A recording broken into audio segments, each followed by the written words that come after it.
Proverbs 31 woman, an entrepreneur.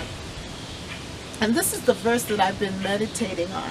That she goes out to inspect a field and buys it with her own hands. She plants a vineyard. Proverbs 31:16 TLB. Hello and welcome to Lady Wisdom Speaks Academy. My name is Dr. Catherine Constant, and I am the author of the new book, Lady Wisdom Gives a Party. Lady Wisdom Gives a Party.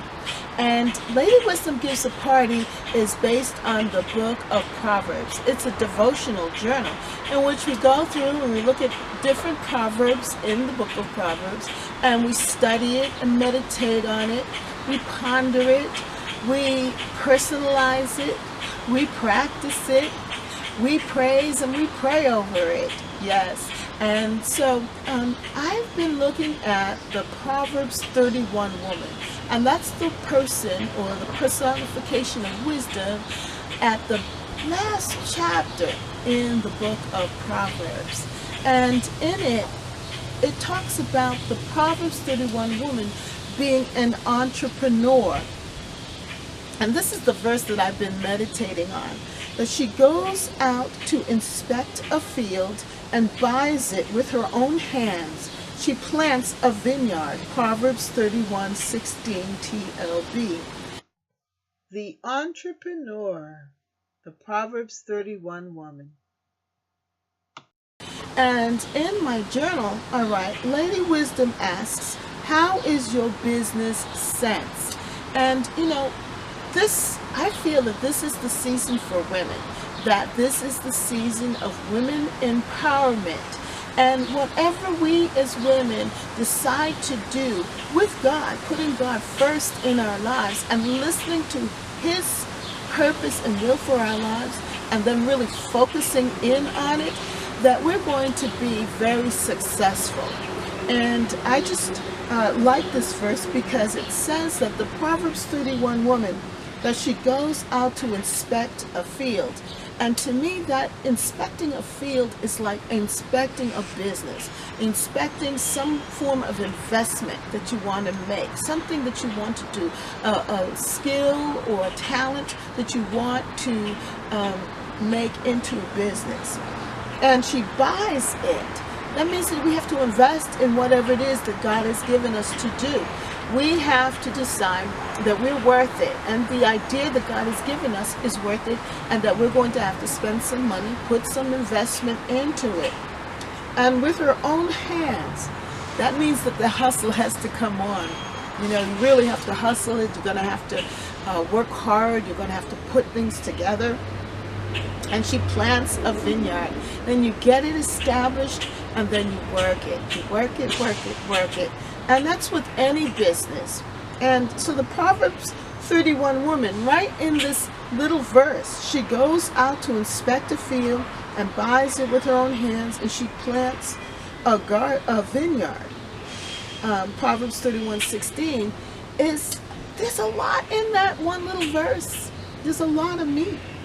There's a lot of meat, a lot of knowledge, a lot of insight, a lot of wisdom right in that little verse from the Proverbs 31 woman.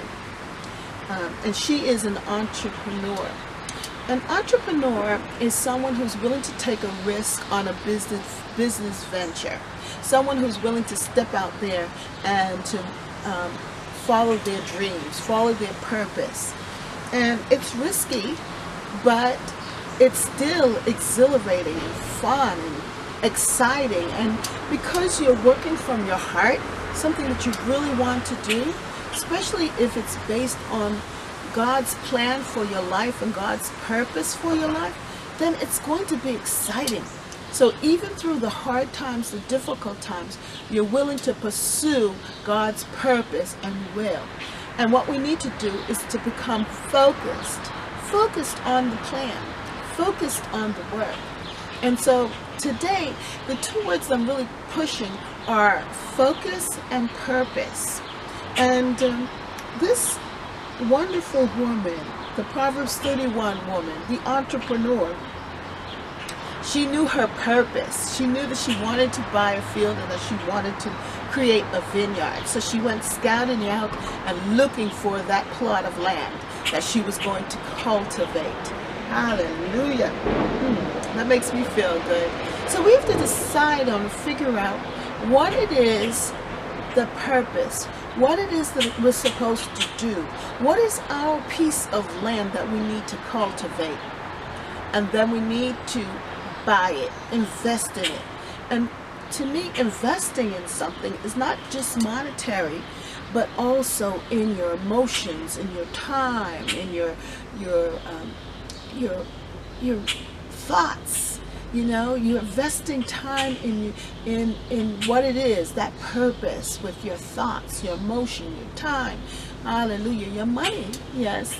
But all of these coming together, helping you to then buy it, to really buy into the dream. And then she works it with her own hands. And that's how this book came about. Lady Wisdom Gives a Party. The Lord had given me a purpose, a dream, a will, and then he confirmed it by having a prophetess, a woman, come to me and actually tell me, you need to go and pursue that. You need to cultivate it. And she called it trees. She said, oh, your books are like trees. Could you believe it? A garden. And she said, the people that you're going to talk to and you're going to win and that are going to read your material, they are trees. And you know, that's very biblical. So I knew she was talking about the Bible, because the Lord healed, Jesus healed this man, and he was blind, and he asked the man, well, what does it look like? What do you see right now? And the man said, I see people walking as trees. And so I know that she was onto something, that there is a group of people that the Lord wants me to touch and reach. But I have to buy into the field. I have to buy into the dream. And with my own hands. Now, I wrote this book with my own hands. I'm doing this video and sharing it with you with my own hands, all by myself. And she plants a vineyard. That means that she has to work it. And that's what I'm doing. Trying to follow the footsteps of a Proverbs 31 woman. And you too can be a Proverbs 31 woman. We all can be that if we put God first in our lives. And he will give us the insight, the wisdom, the knowledge, and the understanding to know exactly how to cultivate the field and make it work. Well, if you like this video, then like, share, and subscribe. Comment down below. What is your purpose? What is your vision? What is driving you? What are you focusing in on? And are you working your field? How are you doing it? How are you going about working your field? And are you consulting God? Are you putting him first in your life? That's what we need to do so that we can be successful. Well, Lady Wisdom says that you are wonderful, you're beautiful, you're God's gift to the world. So go on out there and shine. Let the world know that Jesus Christ is Lord. And see you next time on Lady Wisdom Speaks Academy. Bye. Lady Wisdom Gives a Party and Lady Wisdom Speaks, part of the Lady Wisdom Speaks series. Remember, Lady Wisdom gives a party, hallelujah, and Lady Wisdom Speaks, amen. Remember to subscribe to Lady Wisdom Speaks Academy on YouTube. Be blessed.